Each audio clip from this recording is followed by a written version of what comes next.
प्रश्न संख्या 1 है, त्रिलोक शब्द में कौन सा समास है? अव्ययी भाव, कर्मधारय, बहुव्रीहि, द्विगु समास। त्रिलोक शब्द में द्विगु समास है, इसलिए विकल्प डी द्विगु समास सही है। जिस समास में पहला पद संख्यावाची हो और दूसरा पद प्रधान हो वहां द्विगु समास होता है। प्रश्न संख्या 2 है, पंत को किस कृति पर ज्ञानपीठ पुरस्कार मिला? लोकायतन, चिदंबरा, कला और बूढ़ा चांद, पल्लव। पंत को चिदंबरा कृति पर ज्ञानपीठ पुरस्कार 1968 ईस्वी में मिला, इसलिए विकल्प भी चिदंबरा सही है। सुमित्रा नंदन पंत को कला और बूढ़ा चांद के लिए 1960 में साहित्य अकादमी पुरस्कार मिला। लोकायतन महाकाव्य के लिए सोवियत लैंड नेहरू पुरस्कार मिला था। प्रश्न संख्या 3 है, अष्टपदी योग ग्रंथ के रचयिता का नाम क्या है? हरिदास निरंजनी, जंभदास, रामचरण दास, सूरदास। अष्टपदी योग ग्रंथ के रचयिता हैं हरिदास निरंजनी, इसलिए विकल्प ए हरिदास निरंजनी सही है। प्रश्न संख्या 4 है, तिकवापुर किसका जन्म स्थान है? भूषण, बिहारी, पद्माकर, घनानंद। तिकवापुर भूषण का जन्म स्थान है, इसलिए विकल्प ए भूषण सही है। बिहारी का जन्म स्थान ग्वालियर है। पद्माकर का जन्म स्थान सागर, मध्य प्रदेश है। घनानंद के जन्म स्थान के बारे में निश्चित नहीं है, लेकिन इनका आरंभिक जीवन दिल्ली में बीता और बाद का जीवन वृंदावन में। प्रश्न संख्या 5 है, सरापा की साधना पद्धति है? योग साधना, कमल कुलिश साधना, नीर क्षीर साधना, अर्थ काम साधना। सरापा की साधना पद्धति है योग साधना, इसलिए विकल्प योग साधना सही है। राहुल सांकृत्यायन ने सरापा को हिंदी का प्रथम कवि माना है। अगला प्रश्न है प्रश्न संख्या 6, कायर बहुत पमादहि बहक न बोले सूर पंक्ति किसकी है? सूरदास, तुलसीदास, कबीरदास, बिहारी। कायर बहुत पमादहि बहक न बोले सूर, यह पंक्ति कबीरदास की है, इसलिए विकल्प सी कबीरदास सही है। प्रश्न संख्या 7 है, लक्षण ग्रंथ का अभिप्राय क्या है? काव्यांग निरूपक ग्रंथ, चरित काव्य, महाकाव्य, खंड काव्य। लक्षण ग्रंथ का अभिप्राय है काव्यांग निरूपक ग्रंथ, इसलिए विकल्प ए काव्यांग निरूपक ग्रंथ सही है।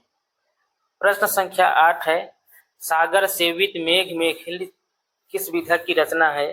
डायरी, रेखाचित्र, संस्मरण, यात्रा वृत्तांत।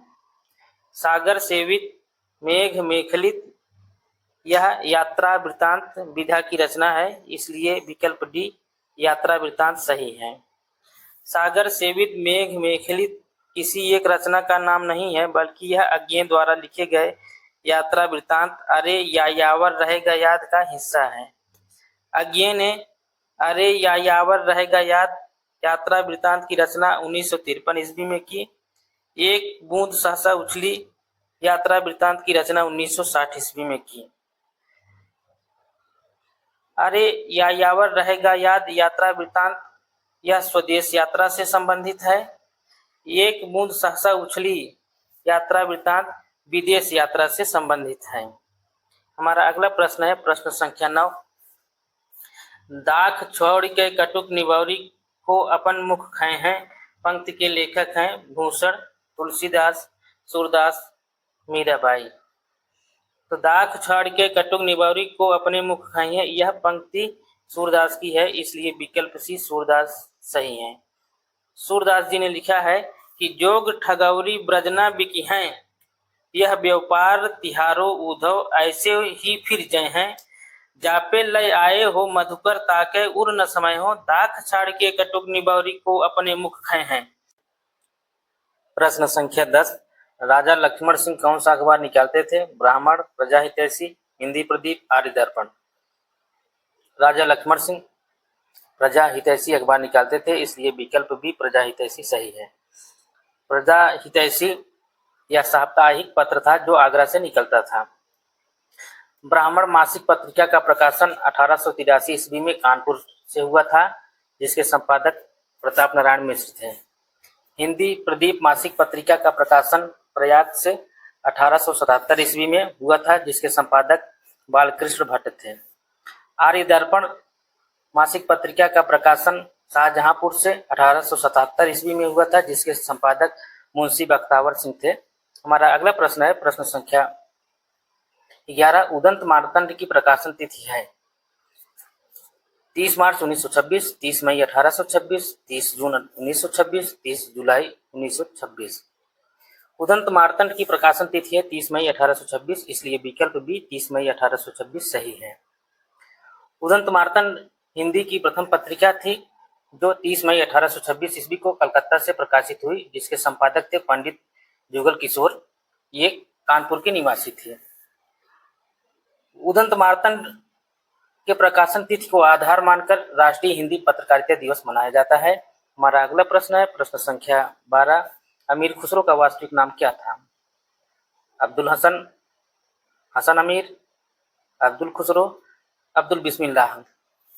अमीर खुसरो का वास्तविक नाम था अब्दुल हसन, इसलिए विकल्प ए अब्दुल हसन सही है। हमारा अगला प्रश्न है प्रश्न संख्या 13। दुखी जीवन की कथा रही किस कविता की पंक्ति है? आंसू, जीवन विरह का जलजात, सरोज स्मृति, मैं नीर भरी दुख की बदली।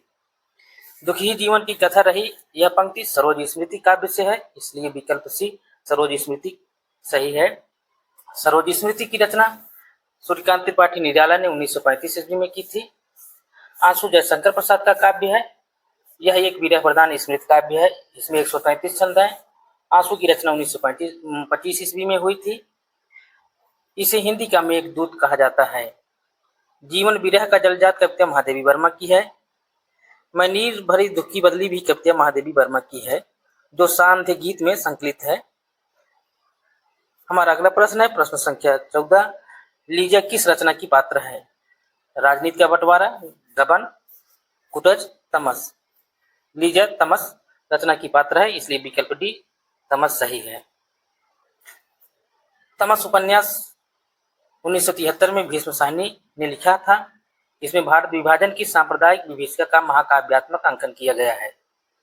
तमस उपन्यास के पात्र हैं Natthu, Bakshi ji, Kashmiri Lal, Jarnail, master Ramdas Mehta, Devdatt, Ajit, Lisa, Richard, Deshraj, Ajit Singh, हकीम जी, सरदार जी, मौलादाद, हयात बख्श, लक्ष्मी नारायण। तो लीजा जो है इसमें तमस उपन्यास की पात्र है, इसलिए विकल्प डी तमस सही है हमारा। राजनीति का बंटवारा एक व्यंग्य रचना है जिसे हरिशंकर परसाई जी ने लिखा है। गबन मुंशी प्रेमचंद जी का उपन्यास है। कुटज एक ललित निबंध है जिसके लेखक आचार्य हजारी प्रसाद द्विवेदी हैं। हमारा अगला प्रश्न है प्रश्न संख्या 15। आंखें चुराना मुहावरे का अर्थ क्या है? स्तब्ध होना, स्वावलंबी होना, स्वार्थ सिद्ध करना, अनदेखा करना। आंखें चुराना मुहावरे का अर्थ है अनदेखा करना, इसलिए विकल्प डी अनदेखा करना सही है। हमारा अगला प्रश्न है प्रश्न संख्या 16। गीतावली की रचना गोस्वामी जी ने सूरदास जी के अनुकरण पर की है। कथन किसका है? रामचंद्र शुक्ल, रामविलास शर्मा, गणपत चंद्र गुप्त, नगेंद्र। गीतावली की रचना गोस्वामी जी ने सूरदास जी के अनुकरण पर की है। यह कथन आचार्य रामचंद्र शुक्ल का है, इसलिए विकल्प ए रामचंद्र शुक्ल सही है। हमारा अगला प्रश्न है प्रश्न संख्या 17। अष्टछाप के बारे में कौन सा कथन असत्य है? अष्टछाप के सभी कवि ब्रजभूमि के निवासी थे। अष्टछाप के सभी कवि ब्राह्मण थे। अष्टछाप के सभी कवियों को भगवान कृष्ण का सखा माना जाता था। अष्टछाप के सभी कवि श्रीनाथ जी के मंदिर में स्वरचित गान गाया करते थे। इसमें विकल्प ए अष्टछाप के सभी कवि ब्रजभूमि के निवासी थे। यह कथन असत्य है। सभी कवि ब्रजभूमि के निवासी नहीं थे। जैसे कृष्णदास एक गुजरात के चिलोतरा गांव के रहने वाले थे, इसलिए कथन ए असत्य है। कथन बी अष्टछाप के सभी कवि ब्राह्मण थे, यह भी कथन असत्य है, क्योंकि सभी कवि ब्राह्मण नहीं थे। जैसे कृष्णदास एक कुणबी जात के थे, इसलिए इसमें विकल्प ए और विकल्प बी दोनों कथन असत्य हैं। बाकी सी और डी ये कथन सत्य हैं। हमारा अगला प्रश्न है प्रश्न संख्या 18। झूठा सच उपन्यास का प्रकाशन वर्ष 1957, 1958, 1959, 1960। झूठा सच उपन्यास का प्रकाशन वर्ष है 1958, इसलिए विकल्प बी 1958 सही है। झूठा सच उपन्यास यशपाल द्वारा लिखा गया है। इस उपन्यास के दो भाग हैं। पहले भाग का प्रकाशन 1958 ईस्वी में वतन और देश शीर्षक से प्रकाशित हुआ था। दूसरा भाग 1960 ईस्वी में देश का भविष्य शीर्षक से प्रकाशित हुआ। यशपाल के उपन्यास हैं दादा कामरेड, देशद्रोही, दिव्या, पार्टी कामरेड, मनुष्य के रूप, 12 घंटे, अप्सरा का श्राप, क्यों फंसे, मेरी तेरी उसकी बात। प्रश्न संख्या 19 है, इनमें से कौन रीत मुक्त धारा का नहीं है? देव, ठाकुर, आलम, बोधा। तो देव रीत मुक्त धारा के नहीं है, इसलिए विकल्प ए देव सही है। देव रीतिबद्ध काव्य धारा के हैं। ठाकुर, आलम, बोधा ये रीत मुक्त धारा के कवि हैं। हमारा अगला प्रश्न है प्रश्न संख्या 20, सहवालों की हरी पर छिड़ते देखा है, रिक्त स्थान के लिए सही शब्द का चयन करें। वारिकणों को, हृदय तंत्र को, प्रणय कला, हंसों को। सहवालों की हरी पर प्रणय कला छिड़ते देखा है, इसलिए विकल्प सी प्रणय कला सही है। सहवालों की हरी पर प्रणय कला छिड़ते देखा है, यह पंक्ति बादल को घिरते देखा है कविता की है। इस कविता के रचयिता नागार्जुन है। नागार्जुन का जन्म बिहार के दरभंगा जिले के तरौनी नामक गांव में 1911 ईस्वी में हुआ था। इनके पिता का नाम गोकुल मिश्र था, माता का नाम उमा देवी। नागार्जुन का मूल नाम वैद्यनाथ मिश्र था। नागार्जुन संस्कृत और मैथिली में यात्री उपनाम से कविता लिखते थे। खड़ी बोली में सर्वप्रथम प्रकाशित रचना राम के प्रति, जिसका प्रकाशन लाहौर से निकलने वाली साप्ताहिक पत्रिका विश्वबंध में छपी। नागार्जुन की रचनाएं हैं युगधारा, सतरंगे पंखों वाली, प्यासी पथराई आंखें, भस्मांकुर, तालाब की मछलियां, खिचड़ी विप्लव देखा तुमने कहा था, हजार हजार बाहों वाली, पुरानी जूतियों का कोरस। भस्मांकुर इनका खंडकाव्य है जो बरवे छंद में इन्होंने लिखा है। नागार्जुन ने पत्रहीन नग्नगाछ शीर्षक काव्य मैथिली भाषा में लिखा। इसमें 52 कविताएं संकलित हैं। इस कृति पर इन्हें 1968 ईस्वी में साहित्य अकादमी पुरस्कार मिला। डॉक्टर बच्चन सिंह ने नागार्जुन की कविताओं को नुक्कड़ कविता की संज्ञा दी है। नागार्जुन को राजनीतिक कवि के रूप में भी जाना जाता है। नागार्जुन की प्रसिद्ध कविताएं हैं बादल को घिरते देखा है, पाषाणी, सिंदूर तिलकित भाल, तुम्हारी दंतुरित मुस्कान, 5 पूत भारत माता के, कालिदास, हरिजन गाथा, अकाल और उसके बाद। नागार्जुन को प्रगतिवाद का सलाहकार पुरुष कहा जाता है। हमारा अगला प्रश्न है प्रश्न संख्या 21, एक भारतीय आत्मा किसे कहा जाता है? बालकृष्ण शर्मा, माखनलाल चतुर्वेदी, रामधारी सिंह, मैथिली शरण गुप्त। एक भारतीय आत्मा माखनलाल चतुर्वेदी को कहा जाता है, इसलिए विकल्प भी माखनलाल चतुर्वेदी सही है। बालकृष्ण शर्मा का उपनाम नवीन था। रामधारी सिंह का उपनाम दिनकर, समय सूर्य, अधैर्य के कवि, आग और राग का कवि कहे जाते हैं। मैथिली शरण गुप्त के उपनाम थे राष्ट्रकवि, रसकेंद्र, दद्दा। हमारा अगला प्रश्न है प्रश्न संख्या 22, प्रतीक पत्रिका के संपादक कौन थे? धर्मवीर भारती, अज्ञेय, रघुवीर सहाय, जगदीश गुप्त। प्रतीक पत्रिका के संपादक थे अज्ञेय, इसलिए विकल्प भी अज्ञेय सही है। प्रतीक पत्रिका द्विमासिक पत्रिका थी जो इलाहाबाद से 1947 ईस्वी में प्रकाशित हुई थी और इसके संपादक थे अज्ञेय। धर्मवीर भारती ने धर्मयुग साप्ताहिक पत्रिका का संपादन 1950 ईस्वी से बंबई में किया था।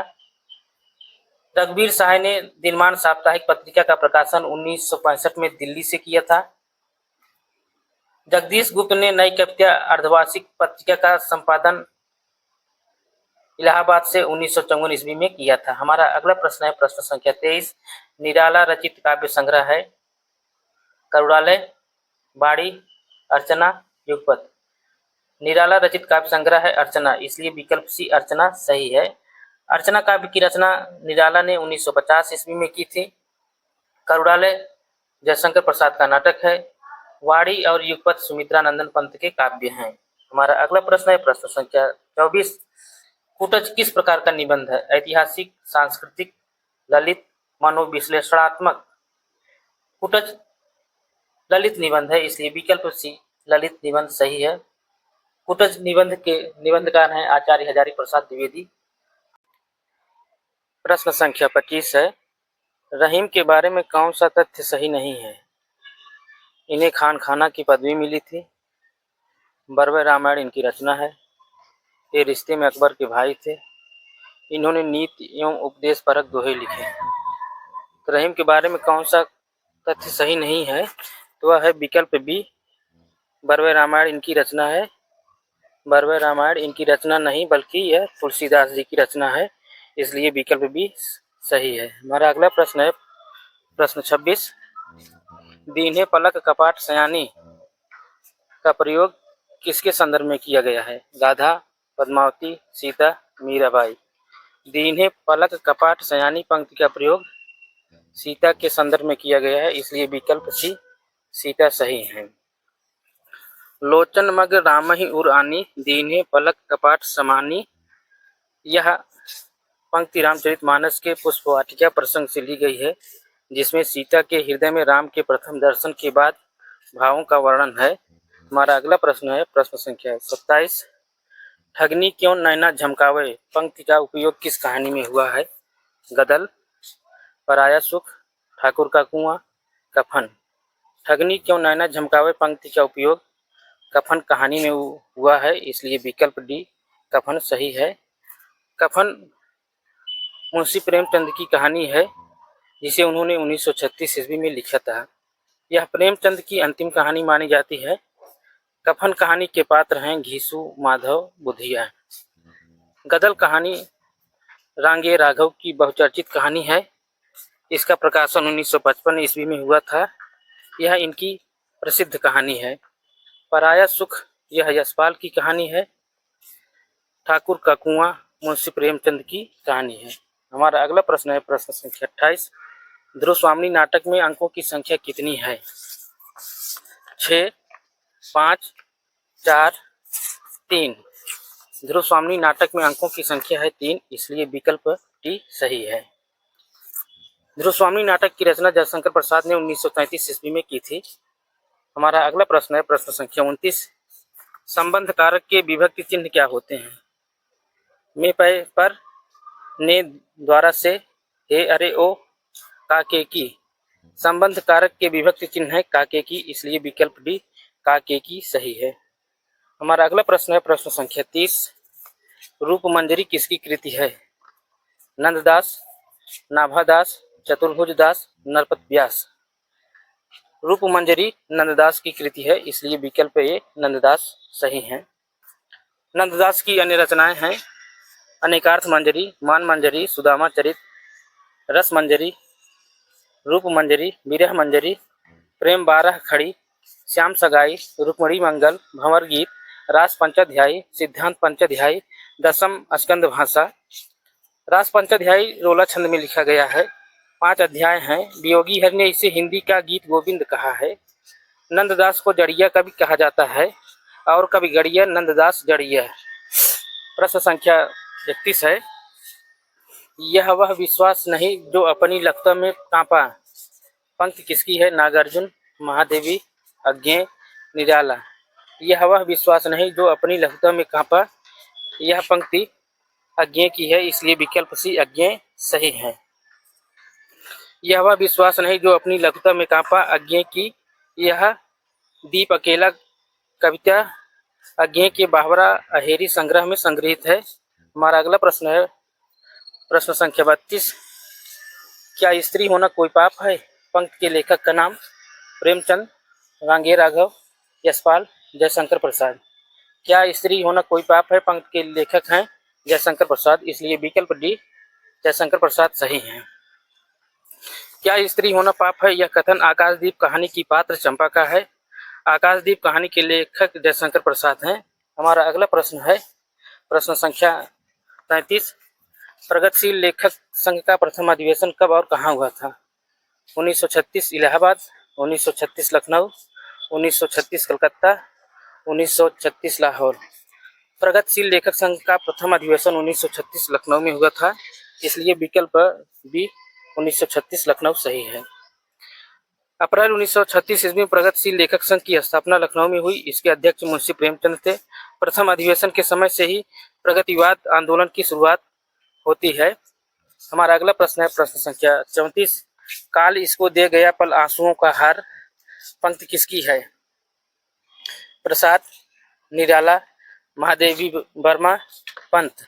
काल इसको दे गया पल आंसुओं का हार, यह पंक्ति महादेवी वर्मा की है, इसलिए विकल्प सी महादेवी वर्मा सही है। काल इसको दे गया पल आंसुओं का हार, यह पंक्ति विरह का जलजात जीवन कविता से ली गई है। हमारा अगला प्रश्न है, स्वर संधि के कितने भेद होते हैं? 7, 4, 3, 5 स्वर संधि के 5 भेद हैं, इसलिए विकल्प डी 5 सही है।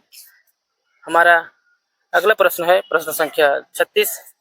राहुल सांकृत्यायन ने सिद्ध सामंत काल की समय सीमा क्या मानी है? 760 से 1300 ईस्वी, 1050 से 1375 ईस्वी, 950 से 1300 ईस्वी, 800 से 1250 ईस्वी। राहुल सांकृत्यायन ने सिद्ध सामंत काल की समय सीमा 760 से लेकर 1300 ईस्वी मानी है, इसलिए विकल्प ए सही है। प्रश्न संख्या 37 है। प्रेमचंद का अपूर्व उपन्यास है इरावती, मंगलसूत्र, प्रेमा, देहाती दुनिया। प्रेमचंद का अपूर्व उपन्यास है मंगलसूत्र, इसलिए विकल्प बी मंगलसूत्र सही है। मंगलसूत्र अपूर्व उपन्यास है जिसे प्रेमचंद के बेटे अमृत राय ने पूरा किया था। इरावती जयशंकर प्रसाद का अपूर्व उपन्यास है। प्रेमा मुंशी प्रेमचंद का उपन्यास है। देहाती दुनिया शिवपूजन सहाय का उपन्यास है। हमारा अगला प्रश्न है प्रश्न संख्या 38। बकरी विलाप काव्यकृत किसकी है? भारतेंद्र, प्रेमघन, प्रताप नारायण मिश्र, अंबिका दत्त व्यास। बकरी विलाप काव्यकृत भारतेंद्र हरिश्चंद्र की है, इसलिए विकल्प ए भारतेंद्र हरिश्चंद्र सही है। हमारा अगला प्रश्न है प्रश्न संख्या 39। संदेश राशक किसकी रचना है? अब्दुल रहमान, नरपति नाल, देवसेन, धनपाल। संदेश राशक अब्दुल रहमान की रचना है, इसलिए विकल्प ए अब्दुल रहमान सही है। नरपति नाल ने बीसल देव रासो की रचना की है। देवसेन ने श्रावकाचार्य की रचना की है। धनपाल ने भविष्य कहा की रचना की है। हमारा अगला प्रश्न है प्रश्न संख्या 40। भजन कहियो ताते भज्यो पंक्ति के लेखक हैं कबीरदास, तुलसीदास, बिहारी, मीराबाई। भजन कहियो ताते भज्यो पंक्ति बिहारी की है, इसलिए विकल्प सी बिहारी सही है। हमारा अगला प्रश्न है प्रश्न संख्या 41। हर आदमी अपने को शिकारी समझता है और उसका शिकार है समाज। पंक्ति किस रचना से उद्धृत है? राजनीति का बंटवारा, कफन, महाजनी सभ्यता, उटज। हर आदमी अपने को शिकारी समझता है और उसका शिकार है समाज। पंक्ति महाजनी सभ्यता से है, इसलिए विकल्प सी महाजनी सभ्यता सही है। महाजनी सभ्यता प्रेमचंद के द्वारा लिखा गया है। राजनीति का बंटवारा एक व्यंग रचना है जिसे हरिशंकर परसाई ने लिखा है। कफन मुंशी प्रेमचंद की कहानी है। कुटज आचार्य हजारी प्रसाद द्विवेदी जी का एक ललित निबंध है। हमारा अगला प्रश्न है प्रश्न संख्या 42। कीर्ति पताका की कथा किस राजा के जीवन पर आधारित है? कीर्ति सिंह, शिव सिंह, जय सिंह, वीर सिंह। कीर्ति पताका की कथा राजा शिव सिंह के जीवन पर आधारित है, इसलिए विकल्प भी शिव सिंह सही है। कीर्ति पताका की रचना विद्यापति ने की थी। हमारा अगला प्रश्न है प्रश्न संख्या 43। जहाँ एक बार प्रेम ने वास किया हो वहाँ उदासीनता और विराग चाहे पैदा हो जाए, हिंसा का भाव पैदा नहीं हो सकता। पंक्ति किस रचना से उद्धृत है? तमस, आकाशदीप, ध्रुव स्वामी, गबन। जहाँ एक बार प्रेम ने वास किया हो वहाँ उदासीनता और विराग चाहे पैदा हो जाए, हिंसा का भाव नहीं पैदा हो सकता। पंक्ति गबन उपन्यास से उद्धृत है, इसलिए विकल्प डी गबन सही है। गबन मुंशी प्रेमचंद का उपन्यास है। तमस भीष्म साहनी का उपन्यास है। आकाशदीप जयशंकर प्रसाद की कहानी है। ध्रुव स्वामी जयशंकर प्रसाद का नाटक है। हमारा अगला प्रश्न है प्रश्न संख्या 44। सबन के ऊपर ही ठाड़ो रहबे को जोग किसके लिए कहा गया है? छत्रसाल, पृथ्वीराज, शिवाजी, जय सिंह। सबन के ऊपर ही ठाड़ो रहबे को जोग शिवाजी के लिए कहा गया है, इसलिए विकल्प सी शिवाजी सही है। ये कवि भूषण ने सबन के ऊपर ही ठाड़े रहबे को जोग शिवाजी के लिए कहा है। हमारा अगला प्रश्न है प्रश्न संख्या 45। निहाल किसका बेटा है? दुल्लो, डोडी, मौनी, गदल। निहाल गदल का बेटा है, इसलिए विकल्प डी गदल सही है। गदल कहानी रांगे राघव द्वारा रचित है। गदल कहानी के लेखक रांगे राघव हैं। हमारा अगला प्रश्न है प्रश्न संख्या 46। महादेवी के किस काव्य संग्रह पर शेक्सपियर पुरस्कार मिला? निहार, दीपशिखा, नीरजा, सांध्य गीत। महादेवी के किस काव्य संग्रह पर शेक्सपियर पुरस्कार मिला? तो विकल्प सी नीरजा पर शेक्सपियर पुरस्कार मिला। हमारा अगला प्रश्न है प्रश्न संख्या 47। कुतुबन किसके शिष्य थे? शेख बुरहान, हुसैन शाह, मंझन, जायसी। कुतुबन शेख बुरहान के शिष्य थे, इसलिए विकल्प ए शेख बुरहान सही है। हमारा अगला प्रश्न है प्रश्न संख्या 48। रामानंद के शिष्य नहीं हैं? तुलसीदास, नरहरानंद, पीपादास, सुरसुरानंद। रामानंद के शिष्य नहीं है, विकल्प है तुलसीदास। तुलसीदास रामानंद के शिष्य नहीं है, इसलिए ऑप्शन ए सही है। हमारा अगला प्रश्न है प्रकाशन वर्ष की दृष्टि से सही क्रम क्या होगा? अजातशत्रु, चंद्रगुप्त, स्कंदगुप्त, गोस्वामी। अजातशत्रु, स्कंदगुप्त, चंद्रगुप्त, गोस्वामी। स्कंदगुप्त, चंद्रगुप्त, अजातशत्रु, गोस्वामी। गोस्वामी, अजातशत्रु, स्कंदगुप्त, चंद्रगुप्त। तो इसमें विकल्प बी सही है, अजातशत्रु, स्कंदगुप्त, चंद्रगुप्त, गोस्वामी। इसलिए हमारा विकल्प बी सही है। अजातशत्रु नाटक की रचना 1922 में जयशंकर प्रसाद ने की थी, स्कंदगुप्त की 1928 में, चंद्रगुप्त की 1931 में, गोस्वामी की 1933 ईस्वी में की थी। प्रश्न संख्या 50, नामवर सिंह ने हिंदी की पहली नई कहानी किसे माना?